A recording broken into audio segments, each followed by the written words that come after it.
Oke, thank you udah mau nonton video ini. Nah, kali ini kita akan ambis SNBT lagi nih. Nah, di sini kita akan bahas penyelesaian sistem persamaan.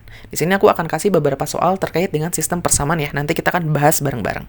Oke, tapi jangan lupa like, subscribe, dan share juga ya teman-teman. Untuk membantu channel ini up. Oke? Yuk, langsung aja kita mulai.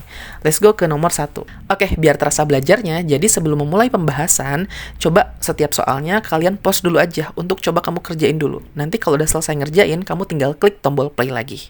Kayak gitu ya. Yuk, dicoba dulu. Oke, kita bahas ya.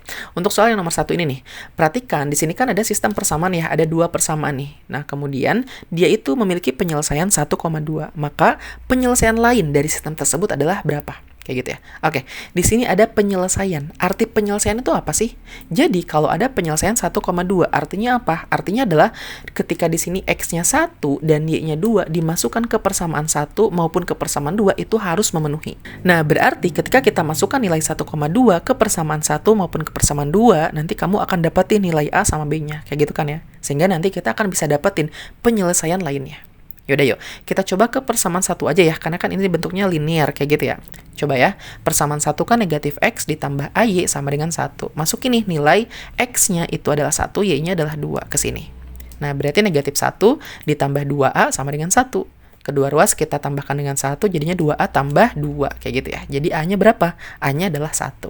Oke, nah kalau A-nya 1 berarti persamaan yang ini jadinya kayak gimana? Jadinya adalah negatif X plus Y sama dengan 1. Ingat A1 itu kan berarti satunya nggak perlu kita tulis ya, jadinya di sini 1Y atau Y aja cukup, kayak gitu.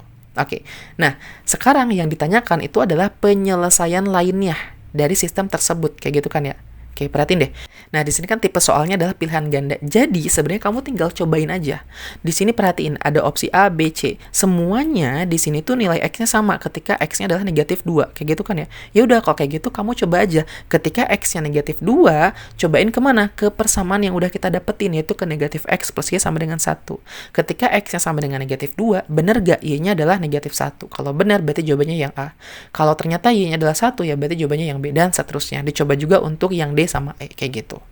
Oke, coba deh ya. Ketika X-nya sama dengan negatif 2. Kenapa kita coba yang negatif 2? Karena negatif 2 ini yang paling banyak, gitu kan ya. Ada di A sama B sama C, kayak gitu.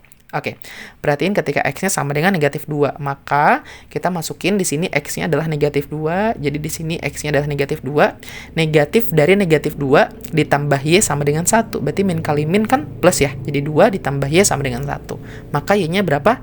Y-nya adalah negatif 1. Dari sini berarti didapat titiknya berapa?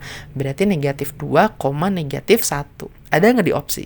Ternyata ada ya, yaitu adalah opsi yang A. Nah, berarti kalau kayak gitu, jawabannya adalah yang A. Kak, perlu nggak sih kita cek yang D sama E juga? Ya nggak perlu. Kalau misalkan di sini soal SNBT ya otomatis udah pasti soalnya valid kayak gitu ya. Kalau misalkan A udah benar ya udah D sama E nggak perlu kita cek lagi. Kayak gitu ya. Oke, mudah kan? Yuk lanjut kita ke soal yang nomor 2. Nah, silakan ya, pause dulu aja videonya untuk kamu coba kerjain. Kalau sudah selesai, klik tombol play. Oke, kita bahas ya. Nah, di sini kan diketahui nih, jika pasangan P, Q itu merupakan penyelesaian dari sistem persamaan berikut. Maka nilai P dikurang Q-nya berapa? Sama kayak sebelumnya ya. Kalau pasangan penyelesaian ya berarti apa? Ini adalah, kalau di sini ya berarti A sama B ya. Berarti di sini si P itu si A, si Q-nya adalah si B. Kayak gitu kan ya. Nah, berarti di sini kita akan mencari nilai P dikurangi Q. Kayak gitu ya. Nah, perhatikan dari sistem persamaan ini ada bentuk pengurangan, ya enggak? A dikurangin B. Ingat, kalau tadi kan pasangan P, Q ya artinya adalah dia dimasukin ke sini. Artinya si P-nya A, si Q-nya si B. Kayak gitu kan ya. Kalau di sini A dikurangin B, kita dapat ternyata nilainya sama dengan 5. Oh, berarti hasil dari P dikurangin Q-nya itu sama dengan berapa? Ya, berarti sama dengan 5. Ada nggak di opsi? Ada, jawabannya adalah yang C. Gitu ya, jadi sesimpel memaknai konsep. Kalau misalkan penyelesaian, ya berarti di sini artinya kita masukin aja ke persamaan yang ini. Oh, ternyata ada bentuknya tuh yang sama. Ya udah, berarti ini jawabannya. Kayak gitu ya. Oke, lanjut ke soal yang nomor 3. Yuk, coba dulu ya. Oke, kita bahas. Di sini diketahui ada variabel X, Y, Z, kayak gitu ya, menyatakan bilangan real yang memenuhi persamaan yang ini nih. Nah, oke. Nah, jadi untuk soal ini kan soal analisis kecukupan ya. Di sini ada 2 pertanyaan. Pertanyaan pertama adalah berapakah nilai Y? Nah, ini utamanya. Nah, berikutnya untuk menyelesaikan soal ini, jadinya tuh kalian sebenarnya tuh memutuskan. Ada dua pernyataan bantuan, kayak gitu ya. Ada pernyataan satu, ada pernyataan dua. Nah, jadi pernyataan satu cukup nggak untuk menjawab pertanyaan yang utama ini nih, nilai Y-nya berapa? Terus pernyataan dua cukup nggak untuk menjawab pertanyaan utama yang nilai Y-nya ini berapa? Atau dua pernyataan ini bersama-sama gitu ya, cukup nggak untuk menjawab nilai Y ini? Kayak gitu kan. Nah, berarti kalau kayak gitu, untuk menjawabnya, kalian bedain. Pernyataan satu dulu kayak gimana, cukup nggak? Pernyataan dua cukup nggak? Nanti kalau misalkan nggak cukup, dicek bareng-bareng. Kayak gitu ya. Oke, pertama dulu nih, ketika pernyataan satu, X sama dengan 2. Oke, di sini kan persamaannya seperti ini ya. Kalau X sama dengan 2, ya berarti kita ganti nilai X-nya jadi berapa? Jadi 2. Kayak gini nih. Nah, perhatikan, ternyata di sini kita masih ada dua variabel, ya nggak? Masih ada dua variabel, sedangkan persamaannya cuma satu doang. Cukup nggak untuk dapetin nilai Y-nya aja? Ya nggak cukup, kita nggak tahu si Z-nya berapa, ya nggak? Nah, berarti kalau kayak gitu, pernyataan satu tidak cukup. Oke, pernyataan dua. Y plus 3Z sama dengan 6. Nah, berarti kalau kayak gitu, ini ada persamaan 1, persamaan 2-nya adalah yang ini, yang utama ini, kayak gitu kan ya.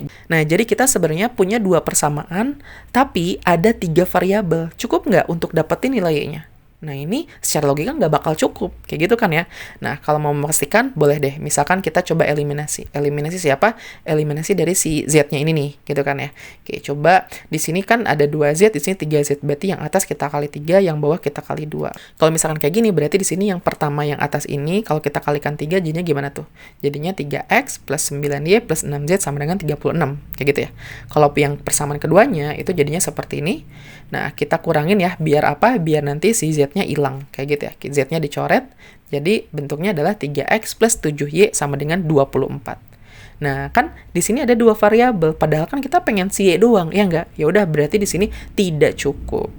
Kak, tapi kan tadi X-nya 2 bisa loh. Nah, ingat ya, jadi untuk mengecek masing-masingnya dulu, ini kan kita mengecek pernyataan 2 dulu. Jadi, nggak boleh digabungin sama si 1. Jadi, cukup ini dulu nih.